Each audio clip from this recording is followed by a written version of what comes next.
Doctor साहिबा, यहाँ पर एक और बड़ी इम्पॉर्टेंट चीज़ है क्योंकि खैबर पख्तूनख्वा के वज़ीर आला तो कल बैठे थे साथ, और जिस तरह आपने जिक्र भी किया कि पंजाब के वज़ीर आला चौधरी परवेज़ इलाही ने अब वीडियो मैसेज भी दे दिया। अलबत्ता उनके साहबजादे मुनस इलाही ने कल ट्वीट करके वाज़े कर दिया था, बहुत कुछ वाज़े कर दिया।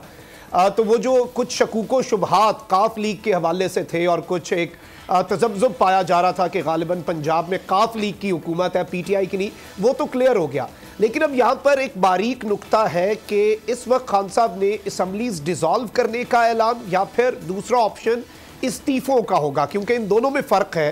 तो इस वक्त ज़्यादा चांसेस यही हैं कि इस्तीफ़े आएंगे और असम्बलीज डिसॉल्व ना हो ताकि गवर्नर रूल या इस तरह का कोई रास्ता ना खुल जाए।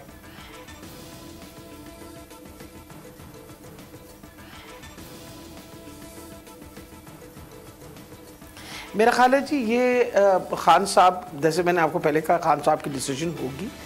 उन्होंने इस्तीफ़े का कहा तो मैं आपको यकीनन बता रही हूँ कि हम में से हर बंदा इस्तीफ़ा दे देगा बग़ैर सोचे समझे। वजह यह है कि इस वक्त जो पाकिस्तान को जिस जगह आप ले आए हैं, ये इम्पोर्टेंट हुकूमत ने जो हालात कर दिए हैं, जिस तरह की एक फाशिस्ट हुकूमत चल रही है और जिस तरह का जुल्म हो रहा है, आज सुबह से इतनी तकलीफ दे चीज़ जब देखा मैंने कि स्वाति साहब को इन्होंने दोबारा अरेस्ट किया है, तो मैंने दिल में सोचा क्या इनको कभी अकल नहीं आएगी, इनको कभी पता नहीं चलेगा कि इस मुल्क के लिए कितना ज़रूरी है कि जमहूरियत जो है वो कायम रहे।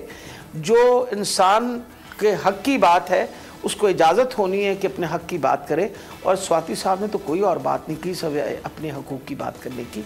और हर एक बंदा जो 75 साल से की उम्र का है, क्या उसका हक़ नहीं है कि वो अपना गिला शिकवा भी कर सके, और इसलिए उनको सज़ा दी जा रही है। ये सारी चीज़ों ने हमें भी बहुत दिल बर्दाश्त किया है, और हमें दुख है इस बात का कि जिस तरह खान साहब ने आपने फरमाया शुरू के अंदर कि उनकी अपनी FIR नहीं दर्ज हो रही थी, दर्ज हो रही इस वजह से कि जिन 3 बंदों का नाम लिया जिसके अंदर उन्होंने अपना राना सनाउल्लाह का और प्राइम मिनिस्टर का नाम लिया, वो नहीं दर्ज हो रही। तो वो सही कहते हैं, उन्होंने कहा मैंने किसी और को क्या इंसाफ दिलवाना है अगर मैं रहूं भी इन हुकूमतों के अंदर। तो मेरा ख्याल है ये उनका डिसीजन होगा। अगर रेजिग्नेशन का कहेंगे तो naturally all of us are going to resign, उसके बारे में तो कोई शक व शुबा नहीं है।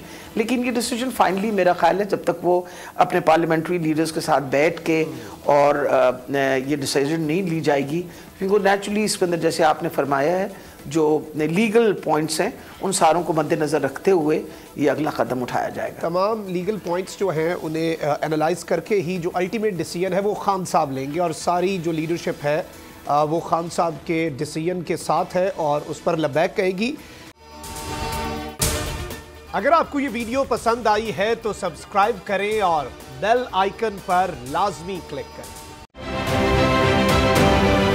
आप ये समझें, ये जो हक है ना, हक पे खड़े रहना और हक को बोलना, ये दूर से लगता है तन्हा हो गए लोग। आप खान साहब को देखें, तन्हा दिखाई देने, सारी जमातें मिलकर उनके खिलाफ हैं, लेकिन आज भी पाकिस्तान की आवाम उस हक की आवाज़ के पीछे जो है 80% से ज़्यादा आवाम उनके साथ है। सेम एग्जैक्टली इसी तरीके से बोल की कहानी है भाई, बिल्कुल अलग आपको तन्हा दिखाई देगा, हर जगह आपको खड़ा हुआ नजर आएगा, हटेगा नहीं किसी चीज़ से। और उसके साथ भी 80% आवाम अगर आज आप देखें तो उसे बोल दिख रही है। जाली केस है ना, ये हम पे उस वक्त बनाए गए थे जब हुकूमत यही थी, इन्हीं लोगों की हुकूमत थी ना। और ये जाली केस, इनको मैं नहीं कह रहा इस केस को जाली केस, इनको पाकिस्तान में क्या पूरी दुनिया में एक ऐसा शिकायत कुंदा नहीं मिला, एक ऐसा कंप्लेनेंट नहीं मिला जिसने ये कहा हो कि हमारे साथ फ्रॉड हुआ है। तो ये खुद ही बन गए कंप्लेनेंट, और ये खुद ही इन्होंने खुद ही इन्वेस्टिगेशन की, उसकी खुद ही तफ्तीश भी की, यानी कि कंप्लेनेंट भी है, इन्वेस्टिगेशन ऑफिसर भी है, और इन द एंड इन्होंने फिर उसके बावजूद ये कोर्ट में जमा कराया कि जी ये केस जाली केस था और इसमें किसी किस्म जो कुछ एग्जैक्ट कर रहा था सब लीगल। ये मेरी बात नहीं है, ये इनके इन्वेस्टिगेशन ऑफिसर की बात। सबसे ज्यादा व्यूज और सबसे ज्यादा रेटिंग के साथ बोल आज भी रहा नंबर 1 पर।